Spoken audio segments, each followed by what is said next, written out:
I'm going to read 2 poems from the book and then an edited version of the short story, because one of the things you learn from me is that my short stories are never short enough. Well, there are many impossible tasks in the world. One is perhaps making a perpetual motion machine or squaring the circle. But another difficult task is getting people to buy a book. And another difficult task is get people to come hear an author read from a book.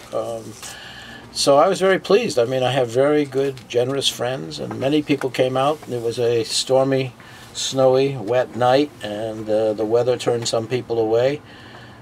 But I really enjoy reading to people, and as long as I don't read too long, I think they might enjoy some of it. And so, it's very nice to be able to share your work with people you care about. What your body gives is beyond taking. What your body takes is beyond keeping. That is what I have learned, waking and sleeping. The next poem is about dolphins. Who are some of the writers that influence you to write? Well, that's a long, long list, and of course it depends on what I'm writing at the time.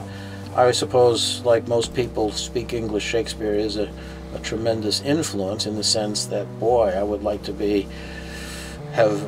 Shakespeare and have my plays produced the way he does, and to use language as well as he does, and to write poetry as well as he does. And I love Chaucer and John Donne and Dylan Thomas, and probably the list is fairly endless.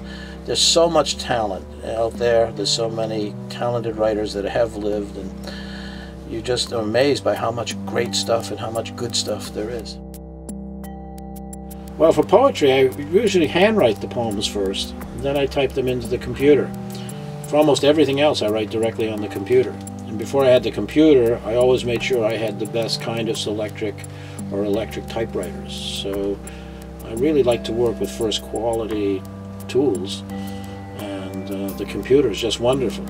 On the other hand, it makes it so easy to rewrite in many ways. You can rewrite the same thing for a long, long time. And I think there's just a whole new development of how literature may be distributed, or even how it might even be created. And I think you do it because you can't help yourself doing it, and then you'll find ways to get it out there. You can publish it yourself. The great thing about now printing on demand, POD as it's called, means your book doesn't go out of print. So many of my books are out of print and disappeared. There you go. Thank you. Really appreciate it. No, you won't, because you won't read it. I'm going to quiz you on it. I won't read it. What you got to do now is go to Amazon.com and buy one of my other books. Okay, I'll do That's that. the deal. All right. Okay. The space you've been writing in for a long time, is it changed? Is it the same? Or how does this feed into you're surrounded by books? Is this an important place for you to be? Yes, I mean, that's one of the reasons I think I stayed at the School of Visual Arts. I mean, as much as I love so many people here in the teaching, having a space has been always very important to me, and being surrounded by books. The place is a mess. It reflects a lot of my mind, and of course people come in and say, probably this is all going to collapse on me and kill me, which I guess would be an ironic way to go. Man killed by books in his own office. I like a lot of my students, and I hope some of them like me. If you meet someone and they care for some of the things you care about and obviously have talent, you really want to encourage them, and I'm certainly willing to give as much as a student wants, in a way. I think E. Cummings said, always the beautiful answer those who ask the more beautiful questions.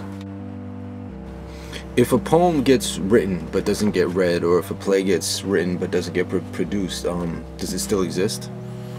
Yes, because it helps to shape you as a person. I mean, it's there on paper or in the internet or wherever it is, and somebody might put on the play later. Certainly a play being read is different from a play being performed. If you write a poem that never gets read, well, it's read by the poet, and sometimes you learn a lot about yourself by writing about things you care about. This is a poem that tells you at the end why I wrote it, and it's very useful when I teach poetry to students, because sometimes you wonder, well, why did you write that poem? It's really had so little to do with you, maybe, but Maybe it does, we don't know. Like 100 years from now, if people are writing, you know, like your biography, so to speak, or maybe a short entry on Wikipedia or something like that, what do you hope people say about your career?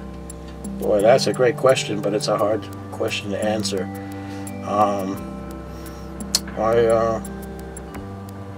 would hope that they say he was a good writer, that he's written some things that are difficult to forget, and he made God laugh.